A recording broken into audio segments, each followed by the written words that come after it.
everyone. Thanks for anybody who's joining us today on this COVID roundtable discussion. My name's Steve Harper from IT Desk.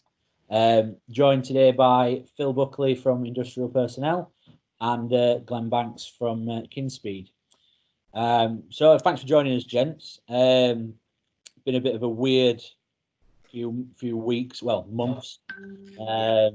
So now I think, for me personally, I've kind of learnt a lot over this period. But how's things going? How are you feeling? After you, Phil. I always struggle to start to answer the question because my initial reaction is I think we're all right. Yeah. And I think everybody quite quickly has got used to this situation, and this kind of already feels a bit normal. Yeah, I know what you mean. I think what was it really interesting to, just to draw quickly on a conversation I think we had at kind of the start of it, and you out of everybody I spoke to actually seemed to kind of settle into it, mentally the quickest, because I think you referred to a time it's kind of another challenge that we've got to go through from being in business quite a long time. Yeah. And that was quite interesting to me because for me, I've sort of been a business owner for 5-6 years. This is the first big economical kind of challenge I've gone through. Yeah. So for me, I was kind of like, well, I know we spoke, didn't we? And I was kind of at the start really stressed about it, whereas you were very, very much a little bit more. Yeah, it's not great, but it's just something we've got to go through, and that was quite encouraging from like my point of view. Yeah, I think something I learned probably just 2008 sort of financial crisis was that the things that you can't control, all they do is stress you out, but that doesn't make any difference to what's happening. So if you concentrate on controlling what you can control, that's really as much as you can do. And it's the same when it comes to planning. The number of conversations I've had about planning and forward thinking and how do we get out of it, it's a difficult one to plan because things are changing day to day, never mind week to week and month to month. So the main thing for me is to remain flexible and optimistic and just kind of roll with it, go with it, and do the best that you possibly can. Because you can't actually do any more than that. Yeah, no, I think you're right, and I'm certainly a lot more optimistic now than I was. I think sort of just getting through those first few weeks and kind of seeing that, we've not sort of slumped into like martial law, and there's the army on the streets keeping peace and things like that, which I think there was maybe a bit of scaremongering at the time. That it could get a bit grisly. I mean, from our point of view, from a business, I mean, we were crazy busy in terms of sort of service levels, and now things have kind of petered off and people are quiet. I think there's very much that feeling of people treading water to a degree till we've got a bit more clarity. And I like to think we're reasonably well positioned, sort of being in sort of tech, and it's been a requirement. I mean, I don't know about you, Glenn. Have you seen much from a like how people are looking at projects and things like that, or are they basically? It's a really interesting time, and I've probably learned more over the last few months than I've learned in the rest of my career. It's interesting because I know Phil mentions 2008 and 2009, and at that point I was a finance director for a company that does catering equipment, which I'm still on their board, and they're having quite a tough time at the moment because they deal with pubs and restaurants. Oh wow, bit of a problem. But now as MD of an IT ERP solution developer, it's been an interesting journey really, because I know that I think I was sat with you at a meal just before all this happened, Steve. Yeah. And actually we were talking then about how we were starting to relocate staff home at that point, probably about 2 weeks before the lockdown came. And I think my main concern at that point was, as a business, we'd always been worried, how would we monitor what staff were doing when they weren't sat in the office? How would we manage that as a business? And actually, I've been amazed at how well people have adapted. And actually, it's funny. I was on to a large customer of ours yesterday, and they were all sat at home. And I said, "How are you finding it?" And they said, "We're finding we're a hell of a lot more productive." Yeah. And I think we are. And I don't know if it's partly because of the lockdown or partly because so people can actually skive off and go anywhere. But it's like, where would they go? I mean, I know it's something you've kind of been thinking of for a while. I remember us sitting down when we were talking about how we transitioned, sort of being a dispersed business, probably a good few months ago. And I think for a lot of people, it's forced them to make that decision to kind of, because they've got no other option. They've had to either implement the systems to do it, or they've got the systems, and there's just kind of been maybe that trust issue. But I'd agree. I mean, even though we've been a remote sort of business for probably 18 months, 2 years in terms of staff working from home quite regularly through the week, I've seen people certainly step up to the plate as a result of this situation. Yeah. There's people that have really surprised me in our business that, rather than sort of being at home and it's all a bit sort of the spotlight's not on them. They've really sort of stepped up and gone, no, I can do that. I can make sure that's done. And they're doing an absolute cracking job. And it's interesting that you kind of echo the same thing. Yeah, and I think it's something that I mean, I'm having daily meetings with departments and stuff, and it's and daily catch ups with the directors, and whether that's too often, whether that's not often enough, I don't know. And I'm trying to jump on every day and making sure everybody's okay. I've got staff furloughed on the sales side, because you ask what business is like out there. Actually, our current customers are really busy, or a lot of them are. They tend to be in two camps. They're either shut or they're very busy. New business, we actually sold a new system last week, but I think that was more by luck than judgment, if I'm being totally honest. It was one that was kind of an offshoot from a current customer, and they wanted to sell PPE equipment, so they ordered a system. And can you kind of mirror what we do over here?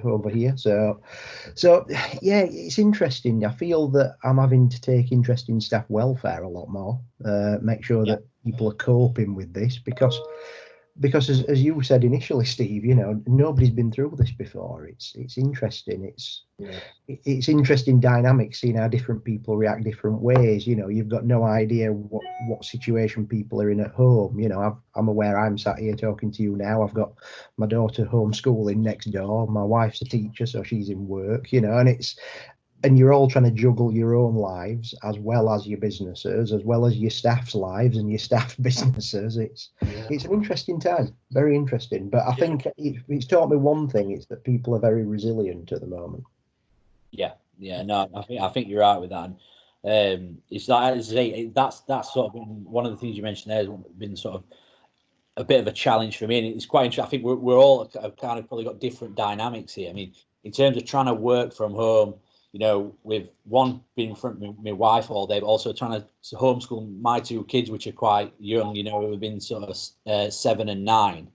I think, Glenn, yours are a bit older, so you've got another dynamic of that. And Phil, I think yours have left now. I don't know if you have to back from you. Yeah. So there's some very different dynamics there. And I must admit, I'll take my hat off to teachers. I really do, because a newfound respect. Yeah.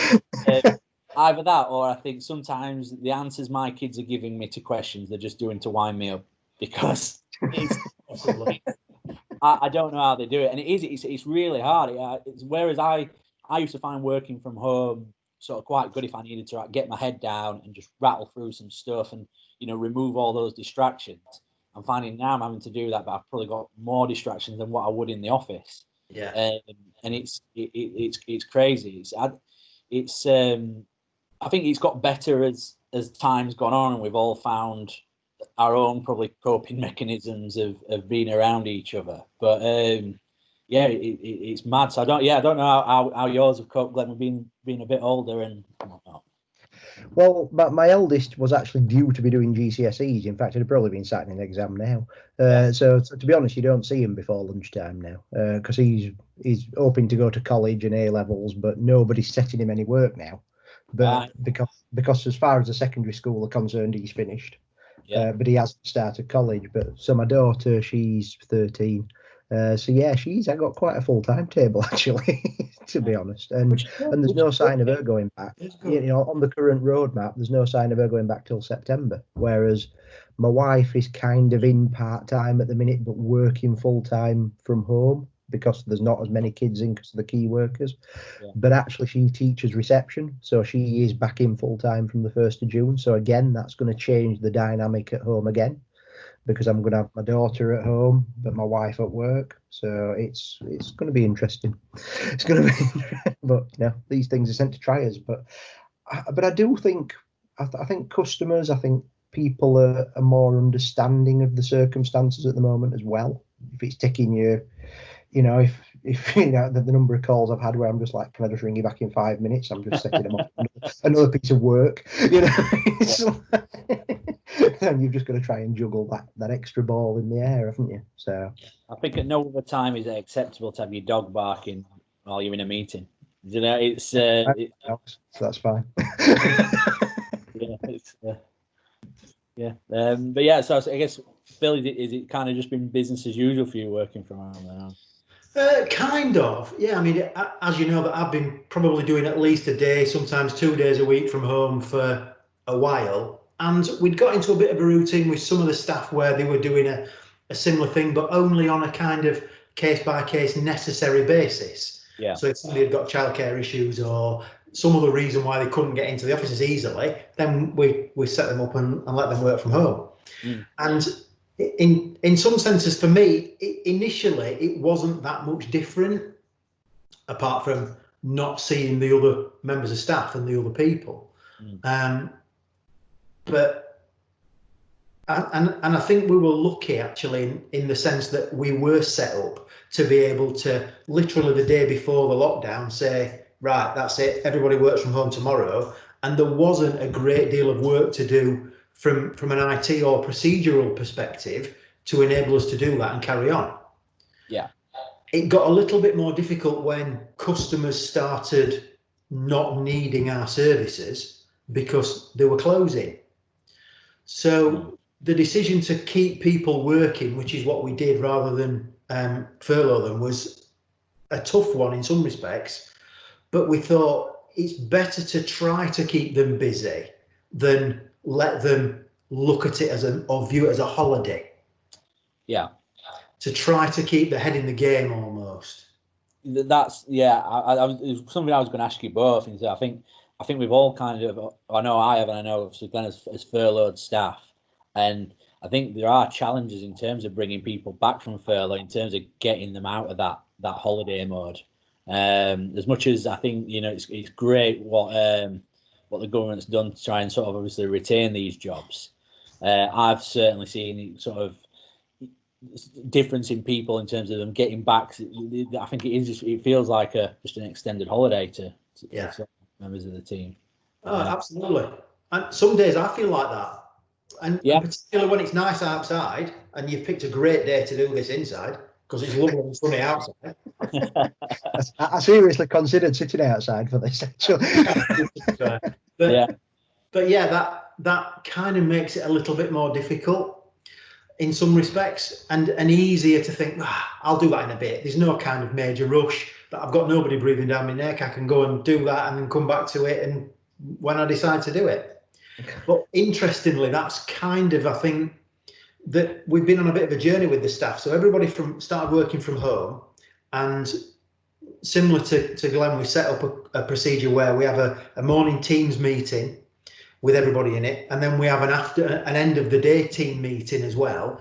And we do that for two reasons: not only to monitor progress and activity, but generally just to keep an awareness of what's going on, and also staff welfare, because that is important. So we kind of try and gauge how they're feeling and are they still motivated. And initially it was great, and everybody set off thinking, yeah, we can do this. And it feels, because it's a bit probably new, a little bit and a bit different, there was quite a bit of motivation, a bit of excitement almost, a bit of novelty.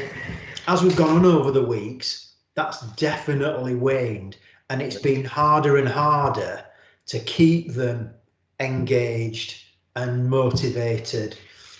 And initially, we tried doing quite a lot of telesales, which in hindsight was probably the wrong thing to do. But we did it for two reasons. We'd lost quite a lot of business because firms were shut, but we'd got a lot of available people to sell in theory. So we thought, oh, why not? There's the businesses out there that will thrive and will turn this into an opportunity and will be busy. So let's try and find them and let's try and offer some help and see whether we can at the same time get some new customers and add to the business. It was just very difficult. The general sort of response from most potential customers, let's call them, and companies was, come on, give us a break. We're getting us head into how we're working ourselves. We can't even think about more people. Yeah. And this has been the different thing for us this time, because a lot of the time when there's a crisis, companies, particularly in the sectors that we deal in, which are predominantly sort of blue collar and manufacturing, throw people at it to try and solve the problem. Yeah.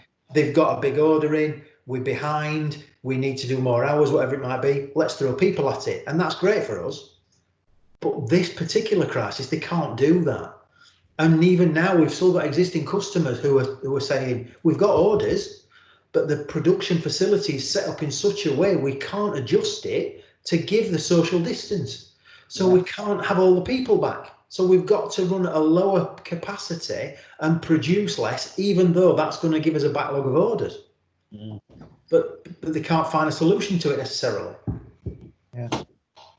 Yeah. And one of our bigger customers produces ovens and hobs to go in caravans and motorhomes, and they were the first customer to close completely. They laid all their own staff off, put everybody on furlough and laid all the temps off. So that was quite a chunk of work for us. And then we had another scenario with another company that produces oil filters and fuel filters for commercial vehicles. They went really quiet initially, but they started to get busier again, probably within 2 or 3 weeks. Okay. So we got a load of people back working and we thought, yeah, that's great. And then they couldn't get parts because the supply chain was disrupted. Yeah. So we laid everybody off again. And that's gradually now starting to rectify and starting to come back. So although we've not furloughed staff, we've furloughed the temporary workers. So I've been doing the sort of furlough calculations and the furlough list day to day and week to week to keep on top of it. But because it is temporary workers that are in and out of work, that's changing all the time. So that's a bit of a bigger job in some respects. Yeah. But from my point of view, it's something to do that needs doing. So I've kind of relished the job, to be fair. Yeah.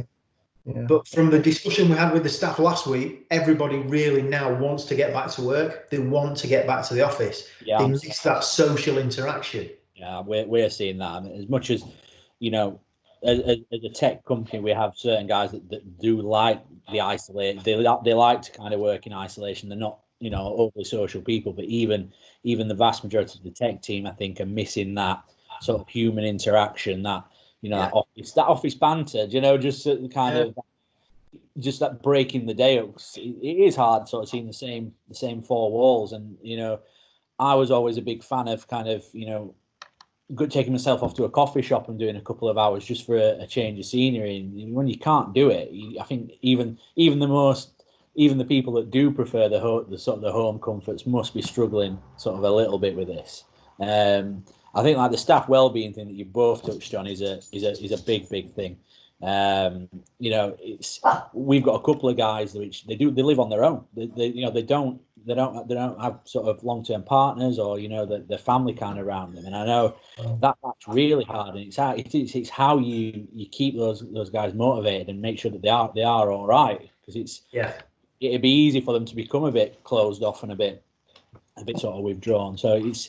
Yeah, I'm definitely seeing sort of the same challenges that you've both mentioned. But I think the key kind of the end bit of what you were saying there, for people are, I think, now wanting to get back. People are wanting to move forward. We seem to have gone past the point of kind of right, you know, we got his house in order and things like that. And although people, or from my side of things, people aren't necessarily saying how do we improve all this tech? How do we implement that system that we were going to do? It is very much a case of how do I move my business forward now? How do I start that forward momentum rather than sort of just we're all right, we kind of stay here. I mean, what do you guys see as kind of been the next step for your businesses in terms of moving forward? Interestingly, I mean, I kind of get what you're saying, and with the staff, initially this were all like a nice big new fresh journey, wasn't it? And actually some staff, to be fair, I've been amazed at how well they've adapted to this and they continue to adapt to it. Some staff I have seen the heads going down, and if they're not in the biggest houses and they haven't got gardens and they haven't, I've seen over the weeks the morale reducing a bit and you're trying to increase it. So do I ever think we'll return to the office 5 days a week? No, but I think there will be that social interaction.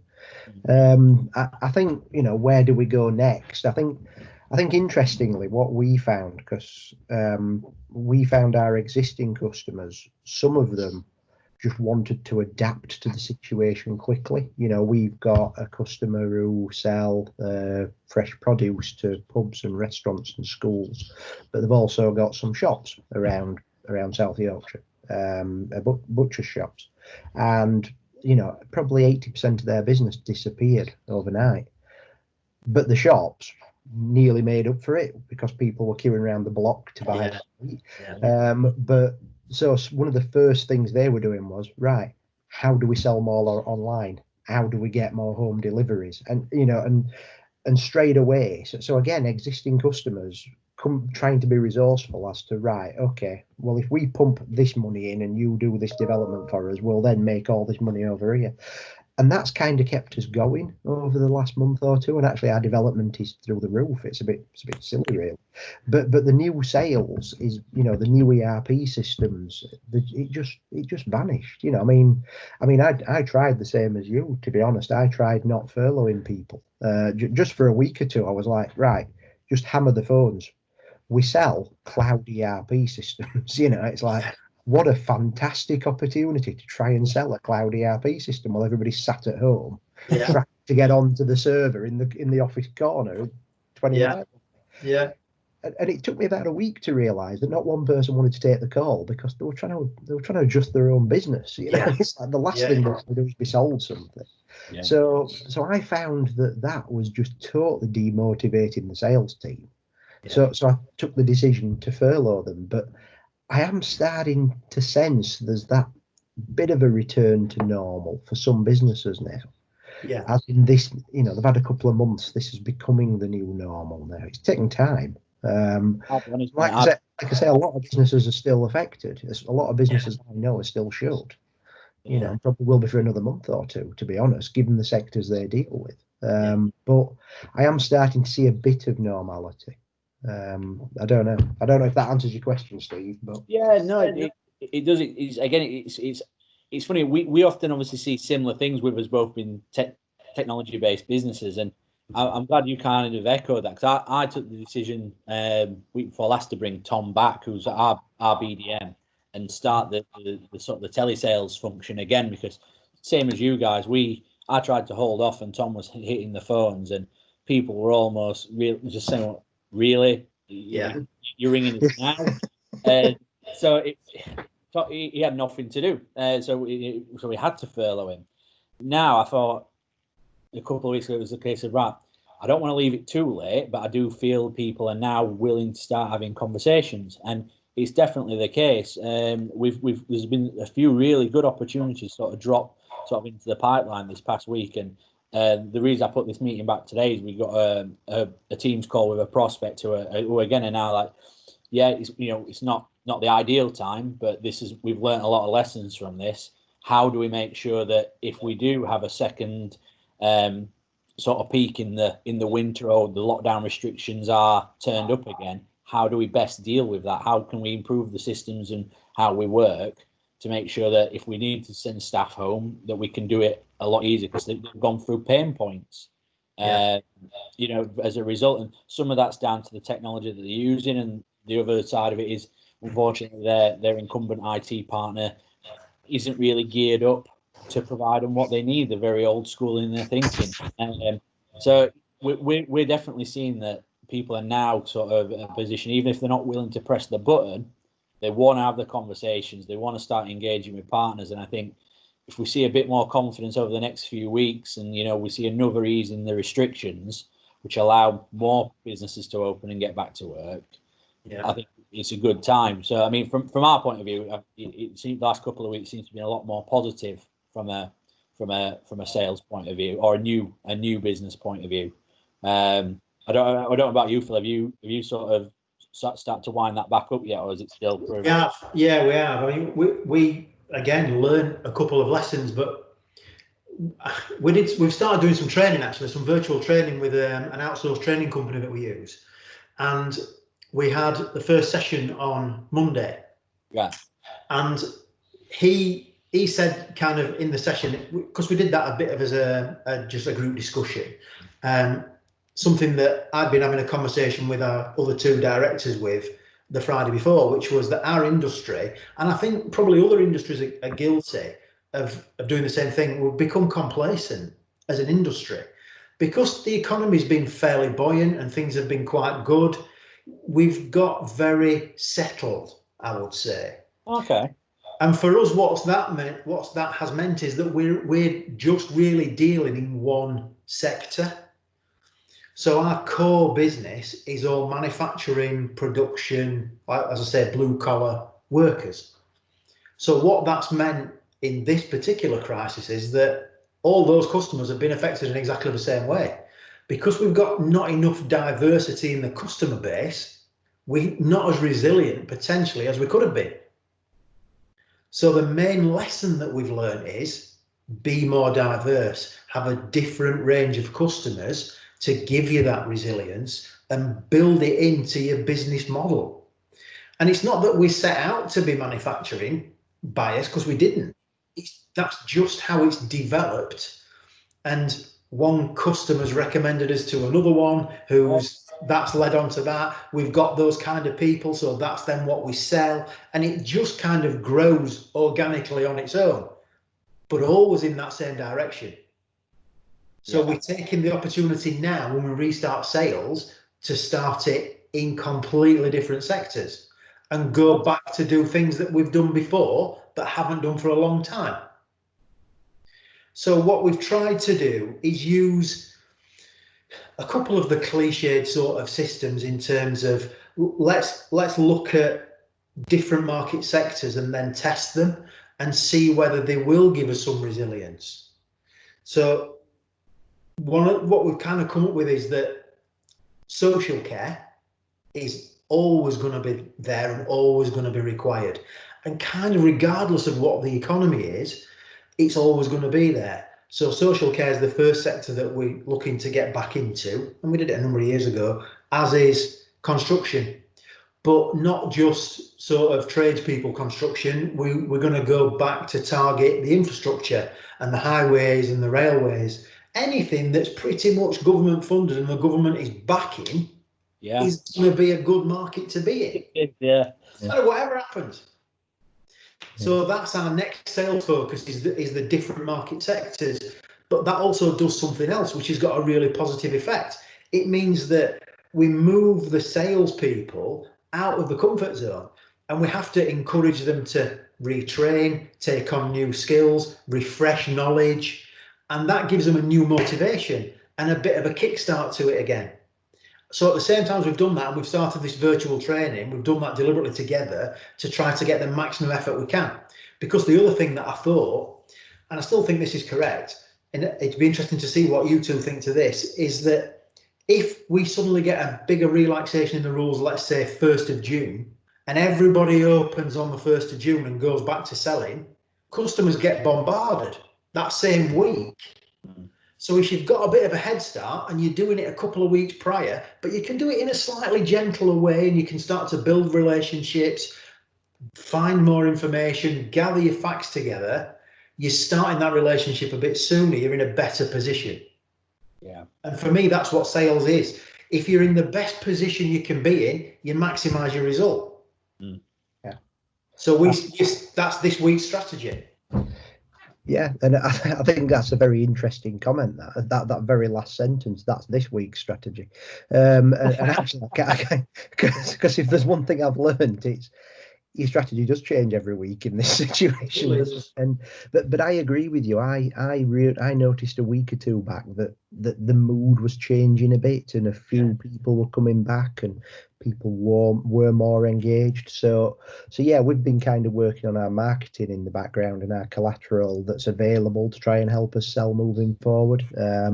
I've kind of kept one person on in the background working on that and trying to keep our social as active as I can.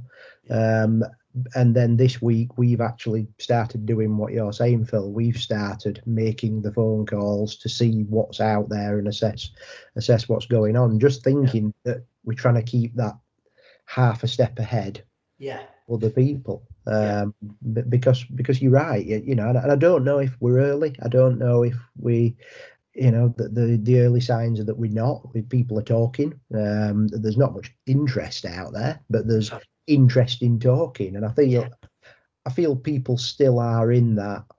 They're happy to talk at the moment. I think we're now in the happy to talk. We're doing it now. I've been on the Barnsley and Rotherham Chamber of Commerce board meeting earlier today. And it's good just to hear 15 different business people give their opinions on things and how they're being affected by it. Because some are doing well, some are short.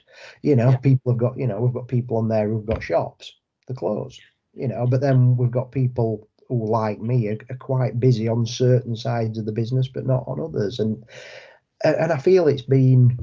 I mean, I don't know what you guys think. Not only from the sales perspective moving forward, it's how have you coped getting through this as well? Because everybody's looking at you guys saying, right, how do we get through this then? And it's tough sometimes, isn't it? When you just sit back and think, actually, I ain't got a clue. And therein lies the trick for me, because although we know we haven't got a clue, I don't necessarily think that the staff that we've got need to know that to that extent. And I'm always very honest. Steve, all right. I'm always very honest with the staff. Yeah. But they need confidence. Yeah. And most people, unfortunately, need a leader. Yes. And if that's your job, that's your job. Correct. And whether there's whether there's a bit of persona that has to go with that, all of us are individuals, and everybody that owns a business or runs it do it in a slightly different way, and that's absolutely correct, because there isn't one method that works.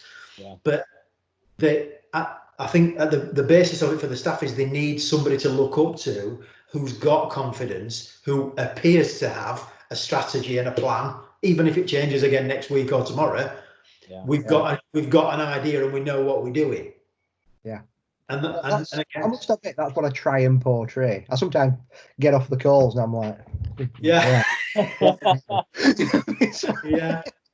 But you're right. On the meetings themselves, you're trying to give that confidence, aren't you? And look, this is the way we're going. This is how we're doing it. Yeah. Trust us, it'll work.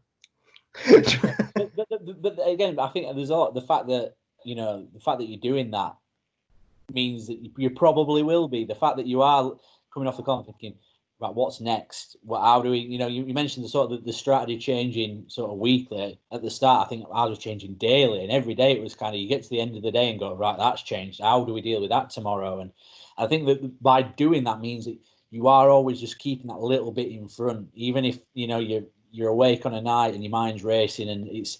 So how do we protect that? How do we move to that? I think it is powerful stuff, and if you can sort of make sure that your team believe in that, then that's going to also shine through to your customers, isn't it? It's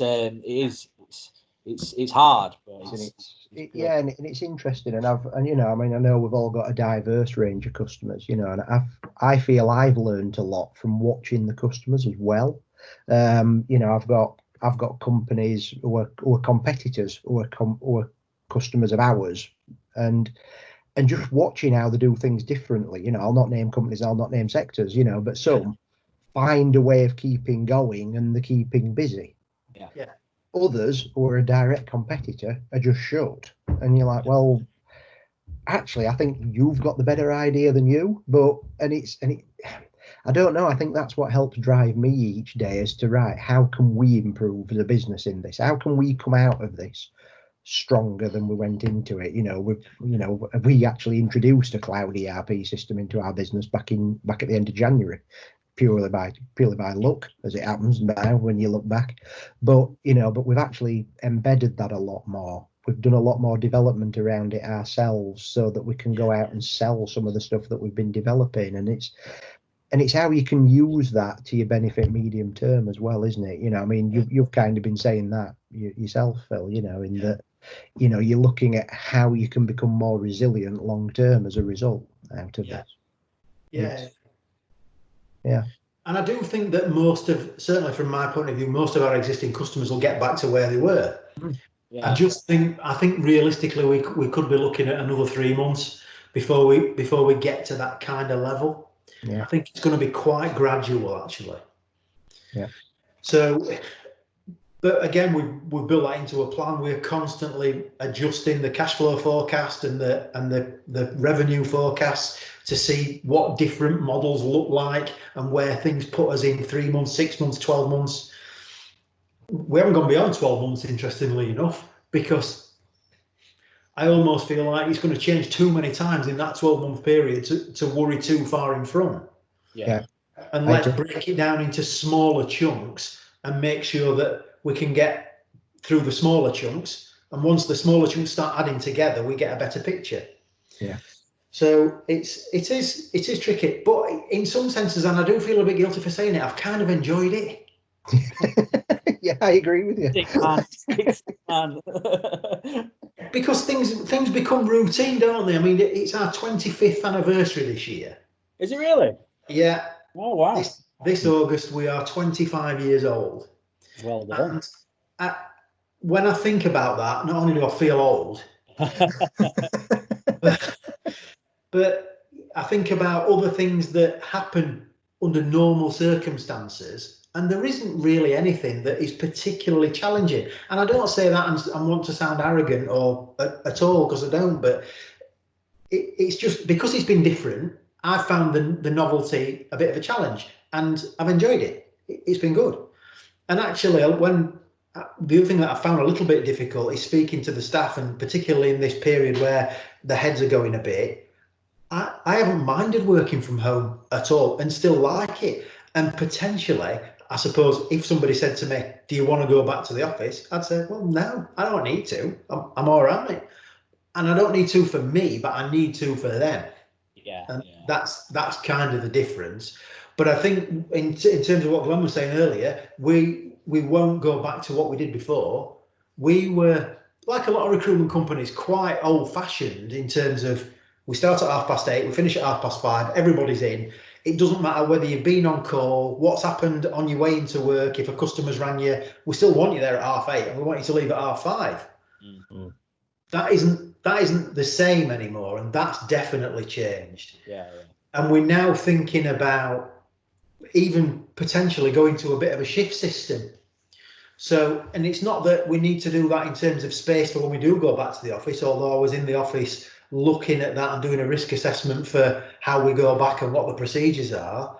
But we can potentially give customers a better response over a longer period by staggering people's working times and giving them some more flexibility that's their choice, not ours. Yeah. We know it works. We know we can work from home. So we that's what we're going to do. We're kind of going to open it up a little bit. I mean, from knowing obviously industrial personnel pretty well, Phil, I mean, you guys are pretty progressive in terms of the technology that you use and how you try and streamline the way you work by sort of embracing tech and stuff like that. So I can't imagine that you'd see any sort of what's the word? Sort of any sort of major detriment to the services you deliver by you being dispersed and sort of working from home, because you've kind of got everything pretty much. Yeah. The biggest thing and the most difficult thing to get over has been interviewing new temporary workers. Yeah. So one of the things that we've always done, and again, I suppose it's historic learned behaviour, is we've interviewed face to face, because and I'm going to say the old school thinking was that was better, because you can get a better feel for somebody and a gut reaction, and you can read body language a bit easier if they sat in front of you. So the only thing really that we had to adapt quickly was the interview procedure, because as you said, the tech that we'd got, the facilities we'd got, the way that it was set up enabled us to work from home with virtually no disruption. It was pretty straightforward. And I think everybody was surprised, which was good. But videoing, we've had to take a different approach. So obviously we've used video interview, and we had to think about the procedure for that and rewrite it. So one of the other things is we have to see original identification documentation. So how do you do that on a video, and what's the process for that? So we came up with solutions for all of it, and it's worked really, really well. So much so that even when we go back to the office in June, probably as a precautionary measure initially, we're going to carry on doing that. If somebody happens to walk up to the office door and say, I'm looking for a job, can I come in? Yeah, of course they can. But we won't be inviting 15 people a day in. Yeah. For two reasons. One, there is a risk there. And secondly, it's not necessary. Because we've adapted the procedure, because we've had to, we've found a solution that works. There's only one thing that we're not able to do, and we do a physical dexterity test with a lot of the workers to see how good they are on a production line, and we've got a simulation scenario. We can't do that, obviously. Yeah. And even when we go back to the office initially, even if somebody comes in, we won't do it, because there's that many small components to it and it's that intricate. The thought of having to clean every single piece every time is just too much. Yeah. So we've just said to customers, for the time being, we're not doing it. We're using the other tools that we've got in the box to assess people, but we're not doing the dexterity test. So one of the things that I'm looking for and haven't been able to find is a kind of online virtual dexterity test of some kind. Okay. But it's kind of difficult when you think about it, because there probably isn't one, and I haven't been able to find one.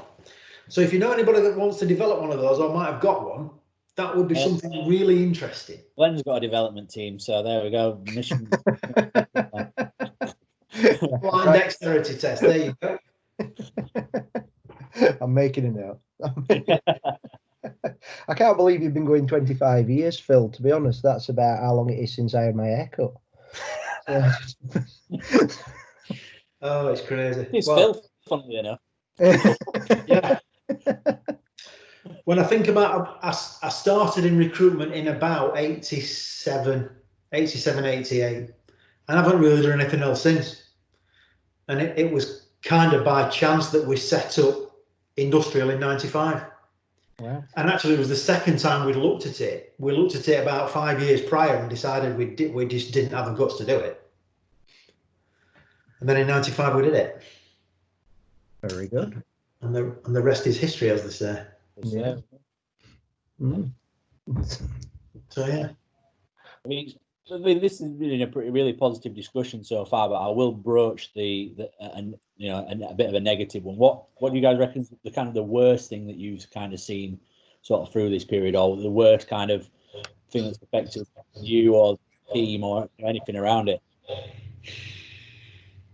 For me, the worst thing is, sorry, Glenn, worst thing is purely the amount of revenue that we've earned and are likely to earn this year.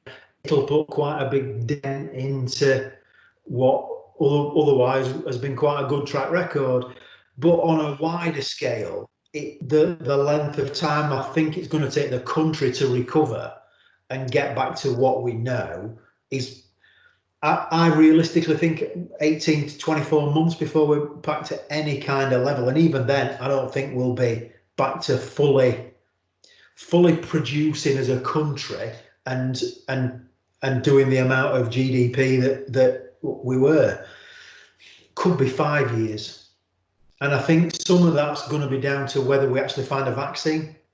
If we don't, and all we have to do is control this virus, things may never be the same again. Yeah, I must admit, I'd agree with that. Yeah, I think I agree. I think what concerns me more than anything at the moment is you know, as a business, we're resilient. We're doing well out of it so far with the development side. My pipeline kind of worries me medium term. It doesn't worry me short term. I think I'm more concerned that the customers get through it. You know, because I'd like all my customers to still be paying me ongoing support fees moving forward. Because I think, you know, I think the statistics tell me that not everybody is going to survive this, and there's going to be millions unemployed. So I agree with you. It's going to be a tough time moving forward for people, you know. And I think the furlough scheme's been a superb thing for the country so far. I'm a bit concerned that we're going to have had people out of workplaces for months on end, as we've already discussed. You know, I mean, it could be that people are not even returning to part-time until August, September time at the minute, given the current guidelines, and they could have been sat at home since mid-March. So you're talking best part of half a year out of the business. So that does concern me a bit, and getting people back up to speed, or how many people are on furlough just until they're made redundant. But it's, and that does concern me, the long-term impact this is going to have on the economy, if I'm being honest. It's going to take some recovering from, you know. I mean, we're going to have, as a nation, we're going to have debt like we've never seen before. But I don't know. So you've really cheered us up there, Steve. I know. I think we'll move on to something more positive. I think the only comforting thing about the economy is we're not going to be the only country. No. Yeah. Most countries are going to be in the same position. Yeah. I think that's been the one comforting throughout. I think that everybody's in the same boat. It's not one industry really. It's not, you know, one region, country. It is everybody's having to deal with the same thing. Yeah, Absolutely. Yeah, agree with that. Yeah. So I mean, I think we've already discussed quite a few kind of positives that we've kind of seen as a result. And I think, sorry, that's my dog.